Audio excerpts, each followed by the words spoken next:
Olá a todos, sejam muito bem-vindos a mais um episódio do podcast Marketing para Idiotas, o podcast número 1 em Portugal quando procuram um podcast de Marketing para Idiotas no Spotify. Epá, esta piada já é velha, mas continua a funcionar a piada. Todas as semanas falamos sobre marketing, negócios e tecnologia, mas não procurem por essas palavras-chave que não aparecemos. Eu estou a ler o guião antigo, mas não importa, é sempre bom nós revivermos estes momentos. O meu nome é Miguel Rão Vieira e estou aqui com o Frederico Carvalho. Olá, olá. Olá, Frederico. E Diogo Abrantes da Silva. Alô. Diogo, dá-nos um olá. Alô, olá, pessoal. Neste episódio vamos falar sobre despersonalização. Lá vem mais uma teoria maluca qualquer sobre privacidade que o Diogo nos vai trazer. O WorldCoin anda a roubar almas ou não? E finalmente, para não... É a multa da Apple, mais uma multa, não é? Mas esta multa tem coisas muito especiais e fiquem até ao final do episódio para descobrirem. Antes de aprofundarmos os temas desta sessão, é muito importante que subscrevam e que nos avaliem com 5 estrelinhas o nosso podcast no Spotify, Apple Podcasts, Google Podcasts, onde quer que seja que nos estejam a ouvir. Para aqueles que preferem uma experiência visual, confira os nossos episódios no YouTube. Eu não sei se estamos no YouTube esta semana, mas podem ir lá ver, não há problema nenhum. Vamos então arrancar com este novo episódio. Diogo, tu estás fora de Portugal, estás num evento incrível, por isso é que vamos ouvir o Diogo com muita gente à volta. São milhares de pessoas que se juntaram à volta do Diogo para ouvi-lo gravar o podcast em direto. Diogo, se conseguires, então diz-nos o que é que nos traz hoje. Muito bom, espera aí, gente, espera, agora tenho que falar. Pronto, desculpem, tinha que só acalmar as pessoas. Então bora lá, hoje venho-vos falar de despersonalização no marketing.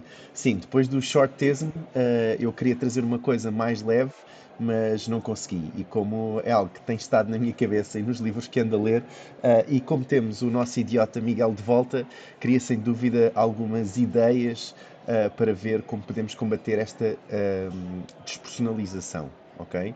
Então, até pode parecer estranho eu vir falar de despersonalização quando todos nós neste podcast temos vindo a falar que a tendência é haver um mundo mais personalizado ao nosso utilizador e que a inteligência artificial pode ajudar-nos nisso. Ou mesmo que os consumidores, quando questionados, dizem preferir uma experiência mais personalizada. Pois é, e eu concordo, mas eu na verdade quero falar da despersonalização a um nível mais fundo. Na despersonalização com foco na persona, despersonalização, não é?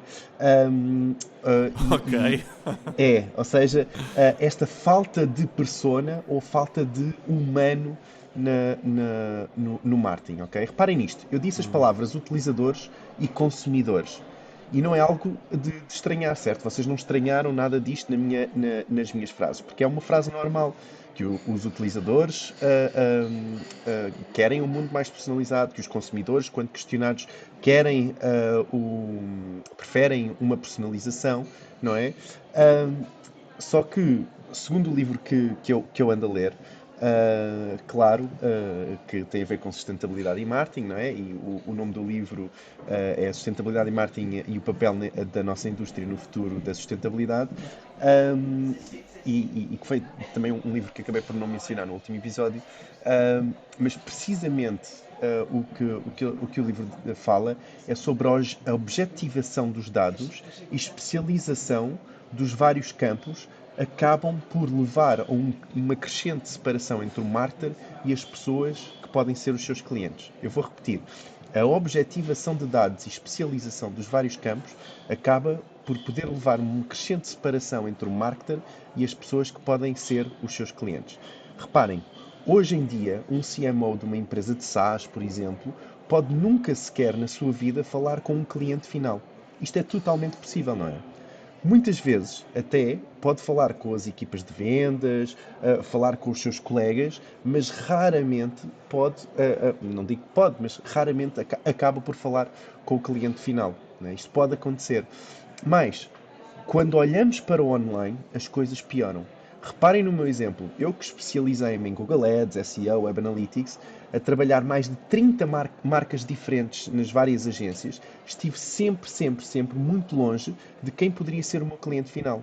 Na verdade, o meu foco eram sobretudo cliques, visitas e conversões. Eu nunca pensei se as pessoas estavam satisfeitas, se a solução que eu lhes apresentava satisfez a sua necessidade, nada. E mais, É pá, nem ó dados Diogo, tinha sobre isso. nem digas isso, então tu não queres saber dos teus clientes? Isto é verdade.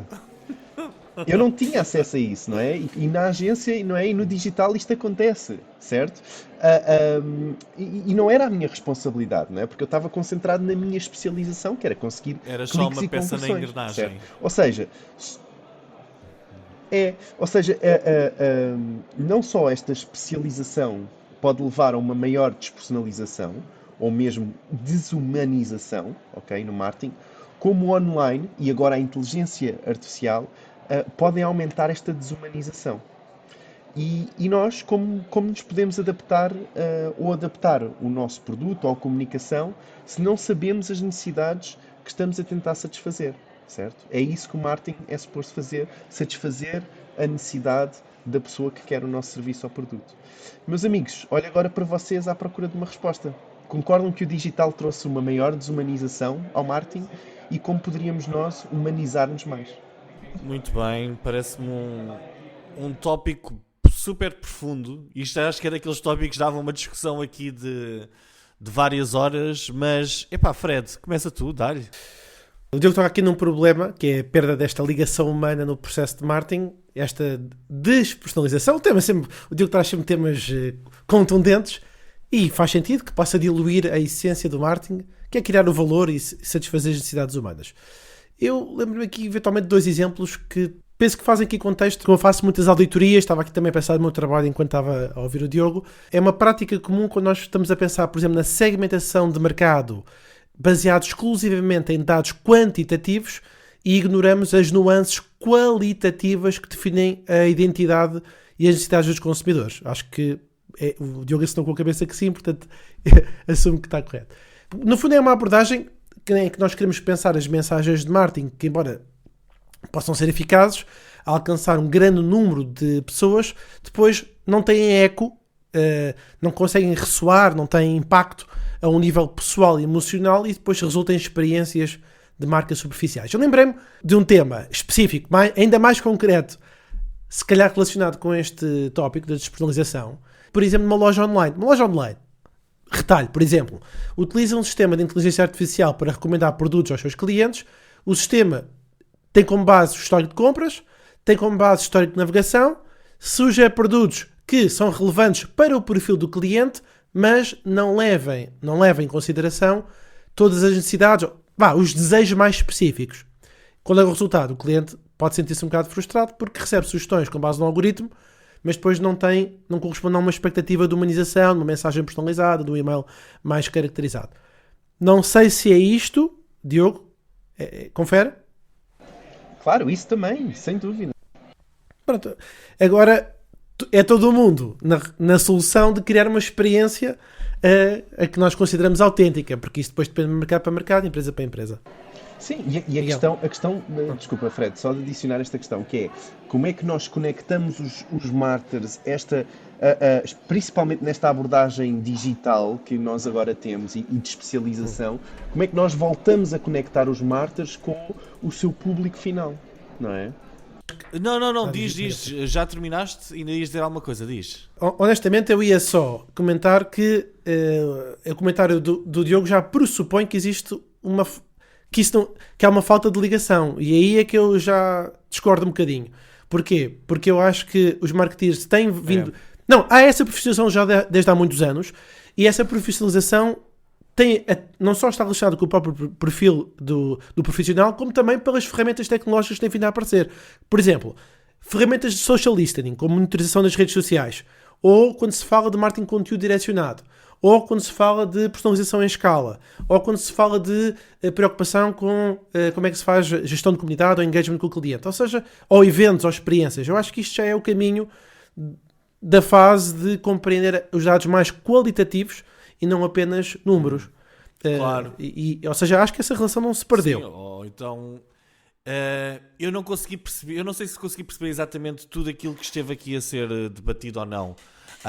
Mas eu tenho aqui uma ideia sobre... porque realmente misturaram-se aqui alguns conceitos. Mas uma das coisas eu sei, o marketing é incrível e o marketing tem uma capacidade enorme de se adaptar aos tempos em que nós vivemos e às coisas que a sociedade parece que quer. Ou seja, se nós formos a pensar no marketing nos últimos, 30, 40 anos, numa era de produção em massa, o marketing começou a evoluir para tentar dar às pessoas, em vez de ser marketing em massa, marketing mais customizado, personalizado, customer-centric, em que meteram o cliente no centro de tudo, quando parecia que o centro de tudo era a fábrica a produzir milhares e centenas de milhares de unidades por dia, não é? E o marketing trouxe esta ideia de, tu tens, isto é em massa, mas é customizado para ti. Depois, numa era que veio a seguir, produção assim mais artificial, estão no ramo alimentar, com muitos químicos, conservantes, tudo feito de plástico, coisas fáceis, etc., o marketing começou a puxar até nós a ideia de coisas mais orgânicas, mais sustentáveis, biológicos, tradicionais e local. Nós há 15 anos atrás, 20 anos, nem só ouvia falar sobre compra local, não é?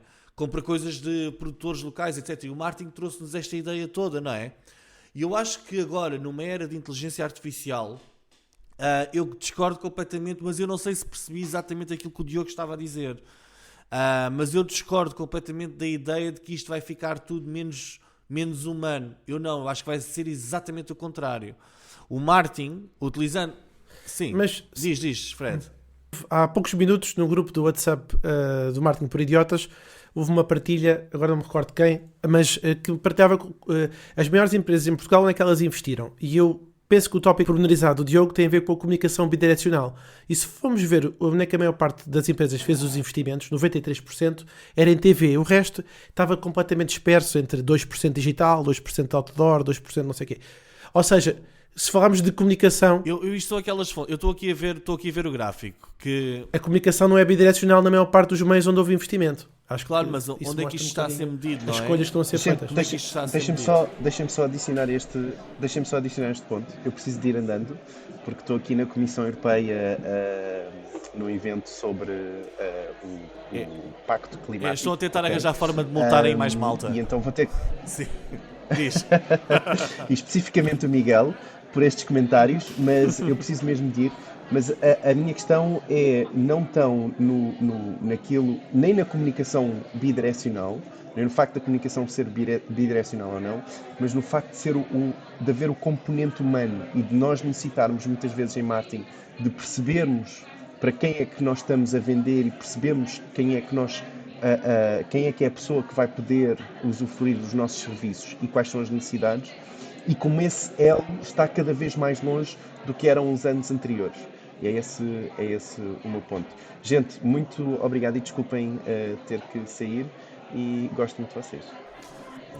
Tchau, também gostamos muito de ti, Diogo. Grande abraço, foi um prazer. Bem, agora que o Diogo saiu, eu não concordo absolutamente nada com aquilo que o Diogo disse e não tenho medo nenhum de lhe dizer quando ele voltar, porque... Não quiseste dizer na cara. Olha, não sei se concordas com isto, Fred, mas eu acho que numa era de inteligência artificial, o marketing vai utilizar esta tecnologia para tornar as coisas todas muito mais humanizadas, muito mais reais, muito mais próximas da pessoa, mesmo que isso seja uma ilusão. Ou seja, nós podemos estar a achar que estamos a falar com outra pessoa ou que estão a falar diretamente para nós, apesar daquilo ser um algoritmo de inteligência artificial que está a gerar aquilo tudo. Mas eu acho que nós vamos evoluir mais para este tipo de marketing em que nós vamos acreditar que estamos a interagir com pessoas. Por exemplo, acredito que estás a querer comprar um carro e tu vais estar a falar com alguém da fábrica. Um engenheiro que produziu o carro, por exemplo. Mas pode não ser. E estás a falar com uma persona, não é? De um engenheiro, mas estás ali a ver aquilo tudo. O que é que isso te parece? Não achas que... Eu acho que vamos evoluir para uma situação qualquer desse género, tanto do ponto de vista de comunicação entre marca para o cliente, a nível da marca perceber o cliente. Eu acho que isto vai saltar anos de luz, porque antigamente só se conseguia perceber o cliente quando se fazia muitos estudos de mercado, focus group e outras táticas que funcionavam com pequenas amostras daquilo que os clientes estavam a pensar.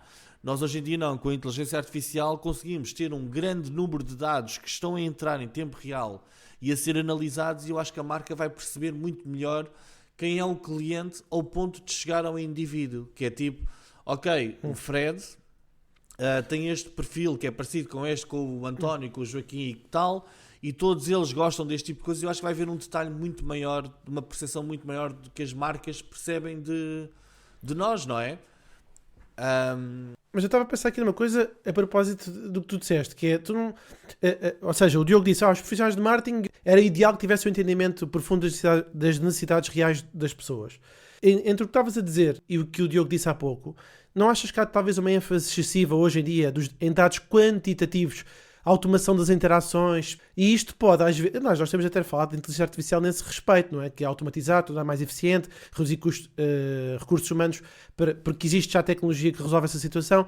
Eu acho que talvez estes fatores possam estar a contribuir para esta visão que o Diogo trouxe de limitação, de despenalização do consumidor, de números, estatísticas que vão ofuscando o entendimento das complexidades humanas. Acho que sim. Faz sentido? Eu acho que nós mantivemos o marketing e o foco no digital todo nas métricas quantitativas, porque ainda não tínhamos tecnologia que nos ajudasse a analisar métricas qualitativas de uma forma eficaz. Ou seja, a forma que nós tínhamos de saber o que é que os clientes gostam é através dos dados das compras que eles fazem, não é? Ou do número de reclamações, o número de recomendações, etc. Ou então falando com alguns clientes, que acaba sempre por ser uma super pequena amostra da realidade global. Agora que a marca pode ter conversas com todos os clientes se quiser, não é? Uma marca pode ter conversas com todos os clientes e analisar todos esses dados, etc. Começamos a ter hipótese de ver métricas mais qualitativas, que é, por exemplo, quando começam já a haver software de análise de sentimento online. Não é? Por exemplo, no outro dia foi interessante, foi um canal qualquer de televisão que estavam a dizer sobre os posters nas redes sociais dos diferentes partidos, qual é que era o sentimento que as pessoas estavam a ter relativamente aos diferentes partidos, positivos ou negativos, ok? Isso é interessante e eram dados que antigamente não estavam assim tão disponíveis e hoje em dia já estão. Porquê? Porque houve a inteligência artificial que conseguiu medir entre 30 mil ou 40 mil posts em minutos quais é que são os sentimentos que estão associados a eles, não é?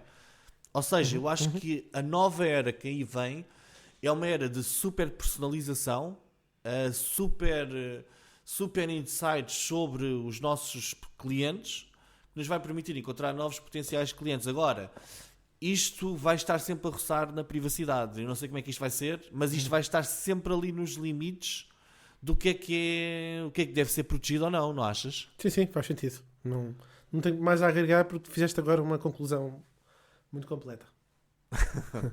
Ok. E não falámos muito mal do Diogo, que ele não está cá para se defender, está lá na Comissão Europeia. Devem estar a tentar arranjar forma de multar e de taxar. Devem estar a descobrir novas taxas em conjunto. A taxa verde, exatamente. Taxa verde. O que também tenho aqui assinalado a ver no meu guião é um pedido de avaliação. Se vocês estão a gostar do que estão a ouvir e ainda não são subscritores, por favor, façam-no agora. E vão também à nossa página de LinkedIn em l.marketingporidiotas.pt ou ao nosso grupo WhatsApp em w.marketingporidiotas.pt. Bem, eu vou passar então agora ao meu tema.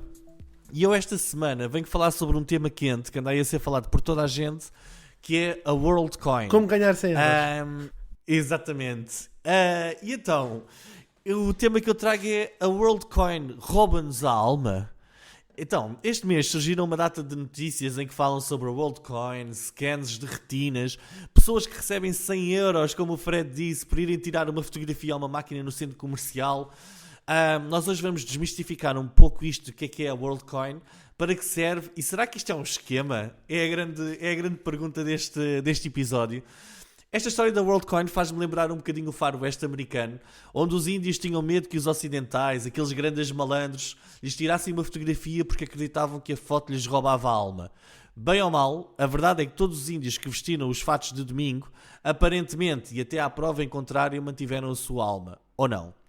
Mas o velho búfalo casmurro e tímido, é o nome do índio, deve estar a rebolar na sua campa ao pensar na quantidade de almas que são roubadas hoje em dia por segundo nas nossas redes sociais. Mas vamos então à WorldCoin. A WorldCoin é uma criptomoeda, uma moeda digital como a Bitcoin. Ok? Fred, se tiveres alguma dúvida, interrompe-me porque eu posso estar aqui a ser um bocadinho mais técnico, está bem? Está bem. A WorldCoin foi criada e está associada à ideia de que um dia a inteligência artificial vai fazer tudo por nós, vai ser um paraíso e vai ser um mundo incrível onde nós não precisamos de trabalhar. Por isso, vamos ter uma espécie de um rendimento universal bruto. Esta ideia já tinha sido lançada por alguns economistas há umas décadas atrás, mas até à prova em contrário, não se despeçam já, mantenham os vossos empregos de dia, porque isto ainda não é tão seguro quanto isso, ok, Fred? Tu já deves ter ido de certeza fazer o teu scan da retina. Já foste? Não. Nem vou fazer. Ainda não, ok. Já vamos ver porque é que tu não vais fazer. Um dos fundadores da WorldCoin é o Sam Altman, o criador da OpenAI, ou mais conhecido por ChatGPT, como muitos de vocês conhecem. E sinceramente, já havia algumas explicações online, mas nenhuma me convenceu a 100% nisto. Uma boa explicação é a do Bernardo Almeida no YouTube, com o handle Bernas19, em que ele fala aqui um bocadinho e resume aqui muito bem este conceito da WorldCoin, e eu baseei este texto em algumas coisas que ele disse. Então pronto, a ideia base é que cada pessoa no mundo possa ter uma carteira digital única onde guarda o seu dinheiro. Então, a forma de sabermos que a carteira é apenas nossa e não de mais ninguém é através de um scan à retina que é única para cada ser humano, ok? Não existem duas retinas iguais. Depois do scan, aquilo fica associado à nossa carteira digital e passamos a ter uma aplicação e, teoricamente, a promessa neste momento é que todas as semanas nós recebemos um WorldCoin, que é a moeda, que é equivalente mais ou menos neste momento a 7 euros, 8 euros. Mas só se utilizarmos a app da WorldCoin, eu não sei bem para quê. Aparentemente, todo este processo é controlado pela fundação WorldCoin, que tem sede, adivinhem aonde? Nas Ilhas Caimão. Pá, é um sítio espetacular para fazer uma sede de uma coisa deste género, não é? Uma coisa transparente. Eles próprios dizem que no total... Exato. Eles dizem que no total vão existir 10 bilhões de WorldCoin, que são mais ou menos uma para cada habitante do planeta Terra, mas que apenas 8 bilhões vão estar em circulação e cerca de 2 bilhões de moedas estão reservadas aos cofundadores e desenvolvedores desta tecnologia. Sam Altman, ele tem um ar tão santinho, mas afinal ele não é tolinho nenhum, ok? Agora é que as coisas começam a ficar super estranhas. Aparentemente, quem anda aí na rua com as maquinetas que roubam almas às pessoas através deste scan da íris não recebem dinheiro. Recebe também em moeda WorldCoin digital. Isto começa a parecer assim um esquema da pirâmide. Até porque a própria fundação WorldCoin diz que à medida que forem entrando mais pessoas, aquela recompensa inicial semanal dos 7 euros, 8 euros por semana vai diminuindo para beneficiar quem entrou em primeiro lugar. Epá, isto não é completamente um esquema da pirâmide, na tua percepção, ó Fred? Quem entra primeiro é beneficiado com todos os outros que entram a seguir, não é? Está lá. O que é um facto é que a moeda tem valorizado e já vai perto dos 8 euros, quando há algumas semanas atrás valia só 4 dólares, ok? Eu acredito que isto é o hype que está a ser gerado por todo este sensacionalismo, mas como nós já dissemos muitas vezes aqui no podcast, isto não é um podcast de conselhos financeiros, por isso vocês não levem nada a sério aquilo que nós dizemos aqui sobre estes temas financeiros, ok? Agora a questão fundamental no meio disto tudo, e é onde eu tenho a minha maior preocupação: por que motivo é que é feito o scan à íris, não é? Não dava para ser uma carteira de criptomoedas normal, como as nós temos para a Bitcoin, etc. Isto cheira-me tudo um bocadinho a esturro, ainda por cima, porque as moedas, esta tecnologia é que foi criada e financiada por empresas de tecnologia de inteligência artificial. Eu acredito que o processo de scan da íris tem mais do que se lhe diga, ok? Eu não estou aqui a dizer para nós nos armarmos todos em velhos do Restelo ou em índio a pensar que nos vão roubar a alma, mas eu acho que nós devemos ter algum cuidado com isto, porque nós na realidade estamos a vender os nossos dados biométricos. Mas a mim parece-me sinceramente, deverá existir algum tipo de valor nos dados recolhidos na íris, visto serem únicas para cada humano e teoricamente únicas no universo. Epá, deve haver ali alguma coisa neste código que estão a retirar-nos dos olhos que traga valor ao mundo da inteligência artificial. Ainda não sabemos é o quê. Eu, como moeda, sinceramente, eu não acredito que isto funcione muito bem, até porque era preciso que o supermercado ou a bomba de gasolina aceitassem WorldCoins e não aceitam. Assim sendo, sempre que nós queremos fazer alguma coisa com a WorldCoin, nós temos de trocá-la por euros para podermos adquirir bens e serviços. Outra coisa que ainda não percebi e que espero que o Fred consiga explicar melhor é onde é que estão os governos e os bancos centrais no meio disto tudo. Tu estás a pedir regulamentação? Não acredito. Nem parece teu. Não é. Eu não estou a pedir regulamentação. Eu estou a dizer nós temos lojas no centro comercial já com isto, sim. Não é? Tipo a recolherem... E onde é que está? Não há aqui nenhuma taxa? Então, será que é por isso que o Diogo está neste momento em Bruxelas? Está a tentar arranjar uma taxa para taxar isto? Não sei, eu estou a achar isto tudo muito estranho. Eu, por agora, e isto não são conselhos financeiros, eu por agora não vou vender já a minha alma, ok? E gostava de saber as vossas opiniões. Como só estás cá tu, Fred, já percebi que tu não vais vender a tua alma. Não, Ainda mas não. eu tenho aqui um comentário que vale por 2, porque é um tema interessante, realmente. Aliás, tudo que são empresas que crescem muito rapidamente, nós como analistas de tecnologia e negócios e marketing gostamos muito de trazer aqui ao tema. Miguel, acho que fez aqui uma ótima descrição. Bom, a utilização dos dados biométricos como a íris para a identificação digital única que a WorldCoin oferece, realmente numa primeira fase já levou aos problemas, mas claramente introduz aqui algo que é o tema da inovação. E num espaço concreto que ainda não existia, que é do tema das criptomoedas. Eu não sou especialista em criptomoedas, não vou fazer essa análise, mas do ponto de vista de marketing interessa-me bastante, ou mais na lógica de posicionamento. Porque esta abordagem traz consigo as tais preocupações que o Miguel trouxe, relacionadas com a segurança, com a privacidade dos dados, dos utilizadores. Porque a questão é isto, uma vez comprometidos os dados da íris, os dados não podem ser substituídos ou alterados, ao contrário do que acontece com passwords ou outros mecanismos de segurança. Além disso, como o Miguel trouxe, eu nem sabia que a localização estava nas Ilhas Caimã. Quer dizer, logo à partida levanta questões sobre a regulamentação, sobre transparência, sobre a associação desta jurisdição ao tema da privacidade financeira, que é muito utilizado para evasão fiscal. Recentemente, não sei se vocês viram, mas é verdade que este valor, este token, tem vindo a subir, mas sofreu uma desvalorização de 10%. Porquê? Porque o Elon Musk disse assim, olha, Sam Altman, estás a esticar aí no OpenAI, estás a fazer dinheiro quando o acordo na criação do OpenAI não era esse, por isso vou ter que... É verdade. Não é?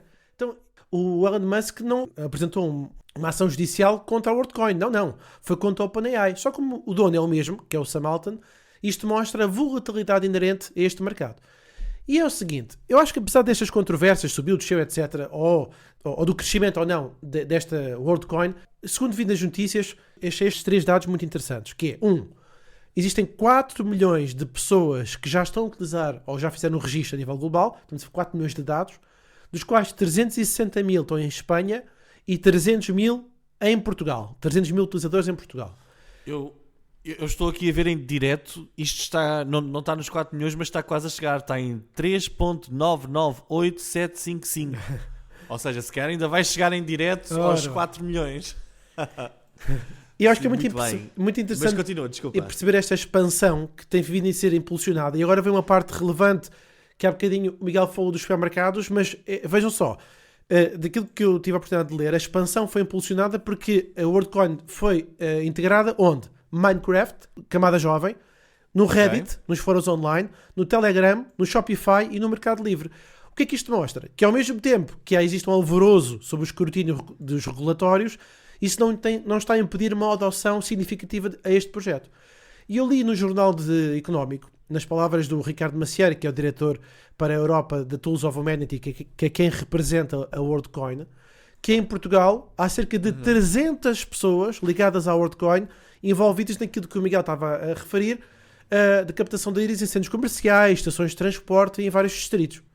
Agora, e para finalizar, o tema do argumento da íris. Porquê? Porque é que é a íris, não é outra coisa qualquer. Pelo que eu percebi que ele está baseado em blockchain, mas supostamente permite uma coisa chamada World ID e é entendido como um passaporte que confirma a humanidade digital e que, segundo a empresa, resolve problemas de provar a identidade digital sem excluir segmentos significativos da população. Miguel, honestamente, não sei o que é isto, porque todas as pessoas na Europa têm, uma maioria tem que ter cartão de cidadão, portanto não sei o que é excluir. Talvez tu saibas, eu não sei, mas pronto, também não foi explicado. Também não faço ideia. Queres terminar o que estavas a dizer? Sim, e é só dizer que a implementação em Portugal com esta rede, e uma rede, pelo que eu percebi, crescente de colaboradores, 300 pessoas não é coisa pouca, se calhar é muito mais do que muitos colaboradores de bancos têm a registar pessoas para fazer os seus cartões de crédito, mas, em resumo, há uma promessa desta empresa sobre integridade dos dados, porque eles dizem que apagam, mas em todo o caso há aqui um desafio que é o tema da inovação. Portanto, a presença da WorldCoin em Portugal já está sobre a averiguação da CNPD. Claro que a tecnologia, mais uma vez, é outro exemplo, claro, em que a tecnologia vai mais à frente do que aquilo que a lei ou que as regras conseguem estipular. Em todo o caso, acho que é um tema muito interessante para estarmos atentos, para perceber, se outros tokens vão fazer exatamente a mesma coisa, não é? Não sei se todos têm o poder financeiro de pagar 100 euros, porque tu estavas há bocadinho a dizer uma coisa, mas eu percebi que já é possível vender o token e traduzir isto em moeda fiduciária, ou seja, em moeda corrente comum do Banco Central Europeu. Porque existe depois especulação à volta do valor do token, ou seja, se ele está a ser comprado e vendido com base nas pessoas acreditarem que vai subir, vai se tornar mais valioso ou menos valioso, não é? Depois já pode ser trocado pela tal moeda fiduciária, como estavas a dizer, como por euros, por dólares, pelo que quer que seja, não é? Eu fiquei impressionado, confesso. Realmente... Se calhar pode ser normal, mas eu fiquei muito impressionado com as filas, com a quantidade de pessoas a aderir. E será que isso não é um buzz ou um hype que está a ser gerado artificialmente? Ou seja, nós vemos fotografias de filas de pessoas e tal, fotografias, imagens na e TV? vídeos. Sim. Sim, mas será que não é? Será que é tudo real? É tudo dessa forma? E será que as pessoas sabem aquilo a que estão a ir? Também é uma hipótese, não é? As pessoas sabem que vão ali para tirar uma fotografia, fazer ali uma espécie de um scan qualquer. Elas e não sabem se e percebe parece bem que está a aquilo acontecer. só está a resultar porque existe um passo-a-palavra. Bom, também ajuda a ter um porta-voz português que faz press releases, que tem notícias espalhadas. Isso também ajuda tudo. Mas Claro. Bom, também há outro ponto aqui relevante. O pagar às pessoas para ter acesso a uma ferramenta ou para ter um benefício não é novidade nenhuma. A Uber fez isto, a PayPal fez isto quando foi criada. Aqui a questão é que a troca que existe não é uma troca por e-mail, não é a troca do e-mail, não é troca... Então, sim, mas é um olha dado lá, biométrico, tipo, aí é que está a Uber fez questão. isto, mas oferecem-te serviços, não é oferecer-te dinheiro. Não é eu pagar-te a ti, Fred, deixa-me lá tirar-te uma fotografia, toma lá 100 euros. E o PayPal? Mas o Não é PayPal isto que oferecia estamos dinheiro. Meti-te o dinheiro dentro da conta do PayPal. No princípio. Oferecia a possibilidade de tu adquirir serviços com aquilo, mas não te dava dinheiro físico, não te dava euros. Tu podias levantar esse dinheiro. Ou, por exemplo, tu tens os sites das apostas em que tu entras, registras e recebes 10 euros para apostares. Não é? Mas tu não recebeste 10 euros físicos, tu não os podes levantar nunca. É 10 euros para utilizares em serviços ali, não é? Ou seja, eu acho que isto é mais do que se lhe diga. Eu não quero ser tenho uma empresa do Restelo. de comparação, não. Pois, eu acho que isto é... E acho que isto vai envolver os governos mais tarde. Porquê? Porque se eu estou a tentar criar aqui uma espécie de cartão de cidadão digital online, é assim, parte do poder que os governos têm é nos cartões de cidadão, é nos passaportes e tal, não é? Ou seja, isto aqui parece entrar em conflito com o sistema financeiro e com o sistema político que existe no mundo neste momento, não é? Mas talvez por isso seja um projeto tão inovador que seja uma coisa incrível que vai acontecer, não sei. Mas neste momento ainda não me convence. Agora tu estavas a falar de valor financeiro dos governos. Quer dizer, a maior parte dos governos deve pensar assim, bom, está a entrar dinheiro estrangeiro em Portugal, ou seja, 300 mil pessoas vezes 100 euros. Se todas elas trocarem, se calhar 50% de troca. Logo em moeda. É assim, realmente traz dinheiro para Portugal, não sei. São 30 milhões? Se toda a gente trocasse? Conseguisse sei. trocar. Depois também não sei se é possível ou não. Eu acho que ainda é preciso perceber o valor da Iris. Qual é que é o valor? E se há de se descobrir alguma coisa. Digo eu. Ou então não. Então sou eu que estou com as manias da teoria da conspiração. Mas certamente devemos falar sobre isto mais futuramente em outros episódios. Por agora, se estão a gostar do que estão a ouvir, mandem-nos uma foto da vossa íris em alta resolução para nós podermos ir ali à máquina e recebermos algum dinheirinho. Ou então, se não querem mandar já a foto da vossa íris, pelo menos subscrevam o nosso grupo do WhatsApp em w.martinperidiotas.pt. Façam uma subscrição positiva. Vocês já sabem, já ouviram nos episódios anteriores porque é que isso é tão importante para nós.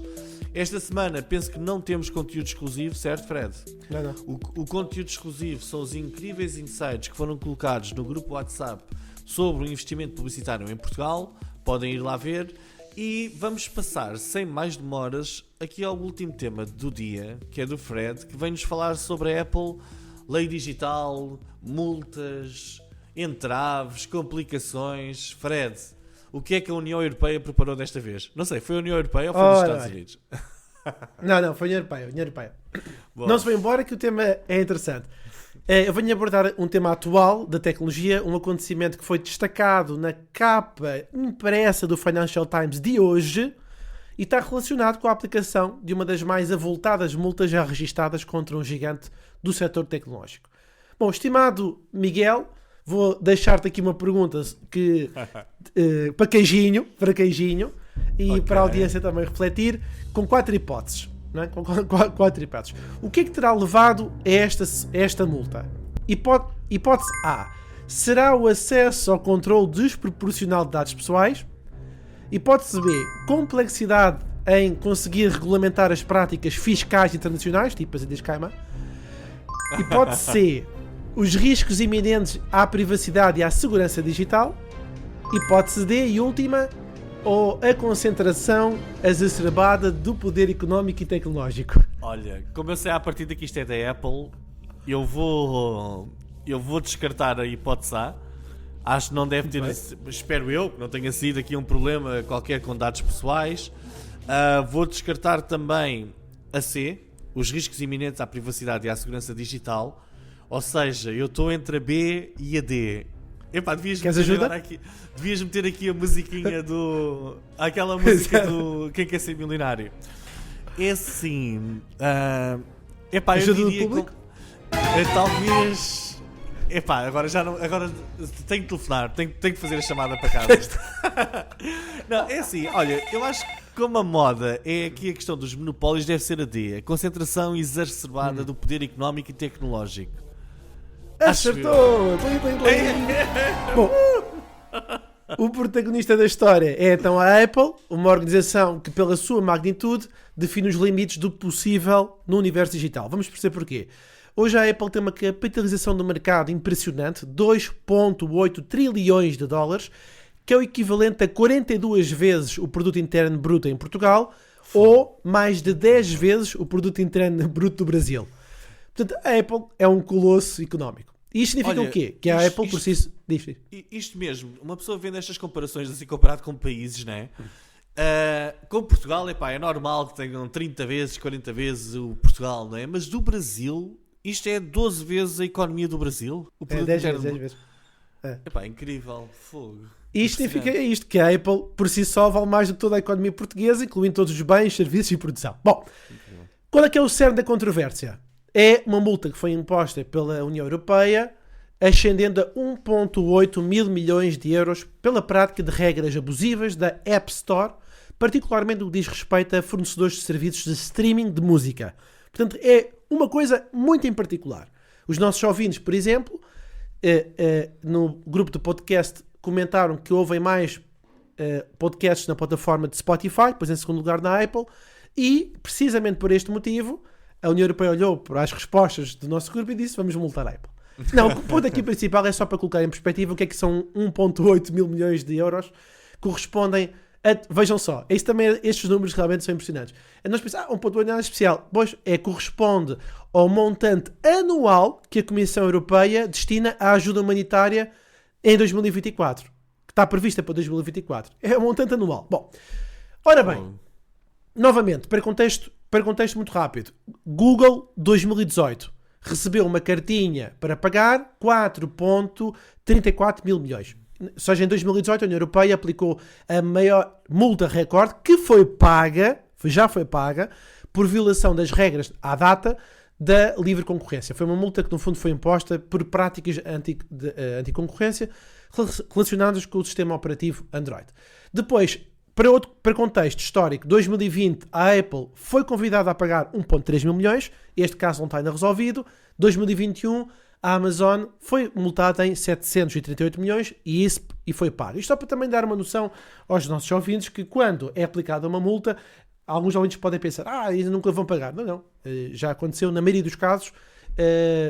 Felizmente a União Europeia conseguiu sacar dinheirinho aos americanos. Bom, esta investigação da Comissão, o que é que detalha? Detalha como é que a Apple, sendo o único fornecedor da App Store para os utilizadores em iOS, na área económica europeia, controla todos os aspectos da experiência do utilizador e dita quais são os termos e condições que os programadores devem aderir. Esta decisão diz respeito ao facto da Apple, durante 10 anos, limitar a capacidade dos programadores de aplicações de informarem os utilizadores em iOS dos serviços de subscrição de música alternativos e possivelmente mais económicos. E há um outro ponto que eles referem que a Apple proibia sempre a inclusão de links nas próprias aplicações que direcionavam os utilizadores para websites onde essas subscrições podiam ser adquiridas. Ora bem, quais são as consequências destas práticas? Por um lado, financeiras, porque resultam em preços de subscrição artificialmente elevados. Para quem não sabe, a Apple cobra 30% de comissão para quem quer fazer vendas através da App Store e, portanto, eles querem amenizar isto, eles, a União Europeia, e muitos dos consumidores, segundo a União Europeia, foram privados de oportunidades de fazerem escolhas mais informadas, mais eficazes, levando alguns a inscreverem-se obrigatoriamente no serviço de streaming da própria Apple. Ora bem, então esta multa imposta da Comissão Europeia à Apple, o nome concreto é Provisões Antidirecionamento, fiz aqui a tradução literal em português, mas eu depois deixei o link para quem quiser saber mais, porque a União Europeia até fez uns desenhos para o comum dos mortais perceber. Bom, para fechar, esta decisão pretende dar um sinal ao setor tecnológico, eu acho, porque é uma multa especificada para perceberem que a lei anticoncorrência está a ser aplicada, mais uma vez pela senhora Margaret Thatcher, e sublinha a importância de garantir que as condições do mercado são competitivas, são justas e que o mercado digital está em evolução. Portanto, o que é que acontece? Hoje, quer dizer, há muitos anos, a Apple enfrenta críticas não só dos reguladores, mas também de gigantes de streaming, como a Spotify, que acusa a Apple de estar sempre a ser monopolista e não deixar que haja outros no mercado. E este confronto ascende aqui a um debate muito mais amplo sobre o futuro da tecnologia. Agora, claro que a Apple disse que vai recorrer, claro que disse há outras situações que não estão a ser bem vistas, só que há aqui uma fortaleza. Qual é que é a fortaleza que a União Europeia construiu? Chama-se Lei dos Mercados Digitais. Nós já falamos no outro episódio, mas que exige que os gigantes tecnológicos, como a Apple, abram os seus jardins dentro das muralhas e que isto pode ser um grande desafio também para a própria inovação da Apple como outras entidades. Não estou preocupado com o dinheiro que eles ganham, mas é uma reflexão para a tecnologia em geral. Portanto, meu querido amigo Miguel, fica a pergunta para ti, para a reflexão da nossa também audiência, que é o seguinte: achas que existe um impacto real das multas avultadas aplicadas a gigantes tecnológicos como a Apple? Ou seja, será que estas penalizações financeiras que são significativas são realmente eficazes para promover um melhor ambiente de mercado, mais justo, mais inovador? Ou este encargo financeiro não tem nenhum resultado em termos empresariais? Muito bem. Olha, ouvindo aqui a tua pergunta e a resposta super rápida é não. Epá, isto não tem impacto nenhum na Apple, por causa da dimensão da Apple e a dimensão da faturação, etc. O que é que são 1.000 milhões? Isso acho que são multas que são pequenas esmolas que a União Europeia e os Estados Unidos e tal, e os governos vão fazendo a estas grandes tecnológicas, que é de vez em quando vão lá buscar algum. É a mesma coisa como nós vemos em alguns filmes, né? Que há aqueles grandes mafiosos e que de vez em quando vai lá um polícia e recebe um envelopezinho, epá, e leva um envelope para casa e fica todo contente, vai comprar qualquer coisa para a mulher e para os filhos e fica todo contente a achar. E pá, de suborno. Mas isto parece que são tipo subornos, epá, que vamos lá chatear os gajos de vez em quando. Eu fiquei mais, estava-te a ouvir, epá, e fiquei mais melindrado com uma coisa. Epá, nós na União Europeia realmente somos uns ferretas e uns grandes sevinas. Então, a ajuda que a União Europeia dá para causas humanitárias é de 1,2 mil milhões de euros. 1,8, é o mesmo valor da multa.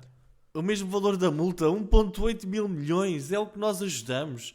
Epá, isto é dividido por 25 países, pelo menos 25 países, não é? Pronto, nem vamos contar com os coitados que não podem entrar aqui para esta vaquinha. Epá, nós damos muito a pouco, não é?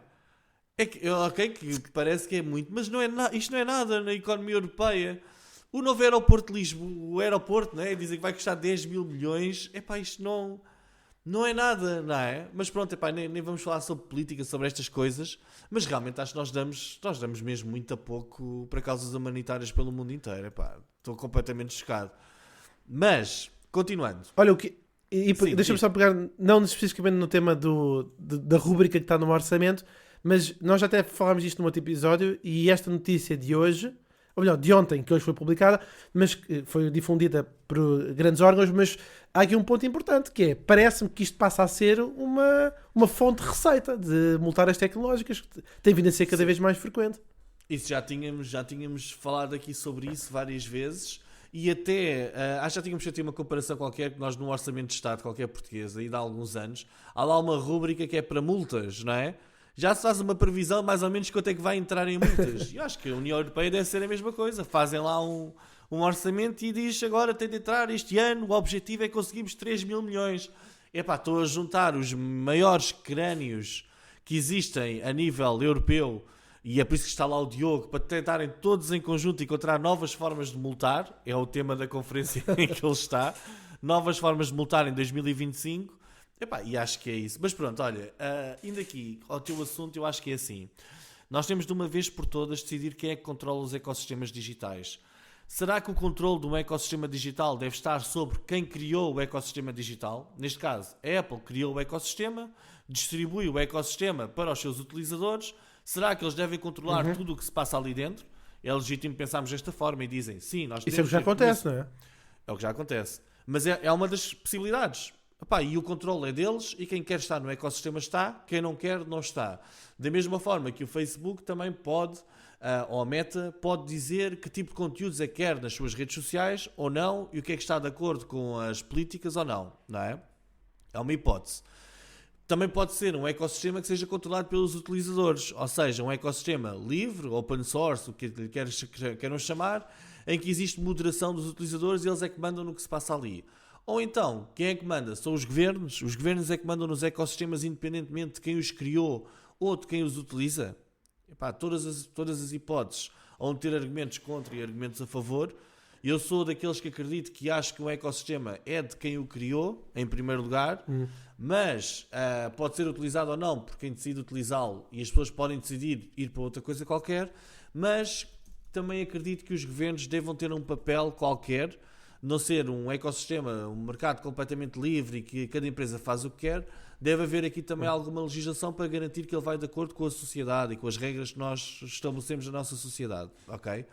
Agora, eu acho que nós estamos a passar aqui uma fase em que ninguém sabe muito bem o que é, não é? Ou seja, a Apple quer fazer coisas, não os deixam fazer. Essa coisa que eles fazem aos developers de terem que pagar comissões, 30%, sobre todas as vendas que são ali feitas, etc. Isso já deu confusão também com a própria Meta, porque não se conseguia perceber... E com o Google, eles baixaram. Sim, se a publicidade que é feita, que nós fazemos no Google Ads, por exemplo, devia contar para os 30%, devia pagar uma comissão de 30% à Apple ou não. Isso são discussões entre eles e eles que se consigam entender. Agora, eu acho que realmente estamos aqui a passar por uma fase de mudança. Nós podemos pensar num ecossistema digital, por exemplo, como um centro comercial. E o que eu vou dizer, não tenho a certeza, já ouvi isto há muito tempo e não sei se ainda é assim, que em algumas cadeias de centros comerciais cá em Portugal, as lojas pagam não apenas a renda mensal, mas também pagam com uma parte da faturação. Um FII. Sim, um FII de faturação. Isso é assim ainda? Sim, eu já ouvi também isso. Ok, então, isto é exatamente a mesma coisa que a Apple. Nós temos a nossa loja, vocês são lojistas, as diferentes aplicações estão cá dentro a vender produtos, a nós pagam-nos 30% por cada produto que vendem, por cada venda que fazem aqui. É a mesma coisa, não é? Ou não? Há dois argumentos. O primeiro argumento é que quem tem infraestrutura devia proporcionar uma alternativa, devia deixar aberta uma alternativa. E qual é a alternativa, por exemplo, que a Epic Games, através do Fortnite, argumentava? É, deixa-nos usar um checkout que não o vosso. E andaram em batalha, ainda estão em batalha em diferentes situações. Mas é a mesma coisa que tenho uma loja num centro comercial e estou a dizer ao dono do centro comercial, deixa-me usar aqui uma coisa que não vos tenha de pagar comissões a vocês. Eu estou no ecossistema deles, não é? Ou seja, será que eu ainda por cima nisto aqui eu estou a ser advogado do diabo, mas eu estou do lado dos desenvolvedores, não é? Dos programadores. Eu acho que realmente eles deviam ter alternativas. Agora a questão é, eles querem estar naquele ecossistema ou não querem estar? E até fizeram bem porque saíram, não foi? Do Fortnite. Saíram. A Apple apresentou-lhes a porta de saída e não deixa lá entrar outra vez. Exatamente, pronto, mas olha, não é? Agora, nós temos de perceber aqui um bocadinho bem estas coisas, ou então crie-se legislação sobre isto, e que se criem regras, não é? Ao fim e ao cabo. Mas respondendo à tua questão, estas multas e tal, não. A única coisa a que a Apple é sensível é à saída das pessoas do ecossistema, dos utilizadores. Se os utilizadores em massa dissessem, não há aqui Fortnite, nós vamos sair porque nós queremos o Fortnite, a Apple é sensível a isso. Agora, a empresa que faz o Fortnite sair, não, há de haver outra empresa que vai ocupar o lugar deles, ok? Se bem que eu nunca percebi... Acho que foi Roblox. Exatamente, aparece outro, há um substituto, na vida é assim, não é? Agora, a Apple está numa fase, e isto é importante, a Apple está numa fase de reconstrução do ecossistema, que é para os Apple Vision Pro. Muita gente tem estado a abandonar os Apple Vision Pro porque dizem, nós temos isto, mas não há nada para fazer. Porque no total só há umas 600 ou 700 aplicações, ainda não se começaram a criar muitas aplicações para aquilo. E numa fase inicial de construção do ecossistema, é preciso dar incentivos às pessoas para que venham criar produtos para este ecossistema, não é? No ecossistema da Apple, do iPhone, é fácil, porque existem milhões de iPhones no mundo inteiro. Neste caso, os Apple Vision Pro, como eles ainda não existem, eu não sei se as regras serão as mesmas numa App Store para este produto. Vamos ver o que é que acontece ou não. Agora, uma multa... Embora, no caso, eles não teriam grandes problemas, porque quem tem a maior cota de mercado é a Meta. Mas pronto, pode acontecer. Quer para um lado, quer para o outro. Olha, o próprio crescimento da Meta, como é que aconteceu? Foi que na altura do Facebook começaram a aparecer aquelas aplicações todas de jogos que existiam para o Facebook, lembras-te? Que depois, agora, hoje em dia, os jogos já não têm representatividade nenhuma no meio daquilo tudo, mas na altura... Estávamos todas as semanas, víamos notificações de alguém... Farmville. Conseguiu fazer cenouras no Farmville. Boa, está bem, não é? E isso criou aquele ecossistema enorme no crescimento do Facebook. Será que isso consegue ser replicado ou não? Agora, relativamente a esta multa, esquece. 1.2 mil milhões. Numa empresa que tem 42 vezes o PIB de Portugal, aquilo não significa nada. Não significa nada. A não ser que seja mensal. Mensal. Não, o que eu acho curioso, e acho que vamos ver muitos desenvolvimentos este 2024, é que aquilo especifica apenas o tema do streaming de música. Imagina tudo o resto. Né? Imagina outras áreas. Mas olha, e uma das áreas tu abriste a frecha, que pode ser no futuro, é o tema da acessibilidade aos conteúdos de realidade virtual. Sim, por exemplo. Se bem que é assim, estes tipos que se estão a queixar dos Spotify e tal, são todos outros tubarões, porque o próprio Spotify utilizou táticas monopolistas para afastar certas pessoas desta indústria e tal. Mesmo para os artistas não são os tipos mais simpáticos, não é? Vale a pena ver o documentário deles, sim. E acho que está na Netflix. Não sei se é Netflix ou HBO. Não é documentário, aquilo é uma série. É série. 5 episódios ou 6. Está muito a giro, nós recomendamos, eu também recomendo. Eu acho que está muito a giro e mostra bem o que é este mundo digital, a perspectiva de cada um. Há a perspectiva dos investidores, há a perspectiva dos que tiveram a visão, dos programadores, há dos utilizadores, há daqueles que utilizam a plataforma para tentar monetizar, não é? E ao fim e ao cabo, há de sempre haver injustiças nestas plataformas digitais, é o que nós conseguimos chegar aqui à conclusão, não é? Não sei, tens mais alguma coisa a acrescentar sobre o tema? Não, vou encerrar. Tu queres dizer mais uma palavrinha? Não, vamos ver se o Diogo consegue não nos taxar muito desta vez, não é? Quero dizer uma palavra. Eu gostei muito de ouvir o Luís Menezes na semana passada no podcast. Infelizmente não pude estar presente. Achei super interessante e acho muito giro esta ideia de trazermos pessoas que são da nossa comunidade e ativos na comunidade aqui ao podcast. Foi uma conversa interessante que vocês tiveram com eles. Com ele gostei de imenso ouvir o Luís. Luís, um forte abraço e obrigado por teres vindo. E aceito o convite de estares aqui no nosso podcast. Obrigado, Miguel, pela tua opinião. Se quiseres, avalia o nosso podcast com 5 estrelas, se quiseres. Subscreve. E tal como o Miguel, subscrevam, avaliem e partilhem as vossas opiniões sobre este episódio do podcast. Visitem marketingporidiotas.pt para mais insights e episódios passados. Para encerrar, só reforçar que podem juntar-se à nossa comunidade do WhatsApp para troca de ideias, partilha de experiências e acedam a w.marketingporidiotas.pt w.marketingporidiotas.pt e entram diretos no grupo do WhatsApp e partilhem sim as vossas ideias. Bom, regressamos na próxima semana com mais conteúdos sobre marketing, negócios e tecnologia. Até lá, inspirem-se, questionem e inovem. Um abraço, Miguel.